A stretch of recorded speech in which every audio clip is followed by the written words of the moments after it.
పూర్వ జన్మలో ఎలాంటి పాపాలు చేస్తే కుజదోషం వస్తుంది అంటే భాగస్వామికి ద్రోహం చేయడం, అంటే గత జన్మలో ప్రేమించిన వారిని మోసం చేయడం, పెళ్లి చేసుకున్న తర్వాత భార్యను లేదా భర్తను శారీరకంగా మానసికంగా తీవ్రంగా హింసించడం, ఇకపోతే స్వార్థంతో లేదా అసూయతో అన్యోన్యంగా ఉన్న భార్యాభర్తలు విడదీయడం, ఇతరుల వివాహాల్లో కావాలని ఆటంకాలు సృష్టించడం.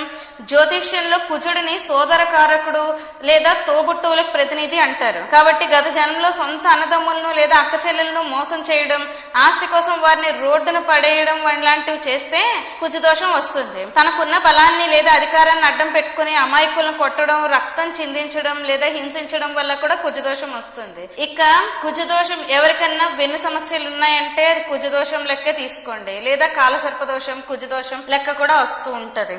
ఎవరికైనా ఈ సమస్యల నుంచి బయటపడాలి అంటే కుజగ్రహ శాంతి కోసం మన ఛానల్లో కుజగ్రహ 108 బీజ మంత్ర ఉంది, అది వినండి. లేదంటే సుబ్రహ్మణ్య బీజ మంత్ర కూడా ఉంది, ఆ రెండు నేను డిస్క్రిప్షన్ లో ఇస్తాను.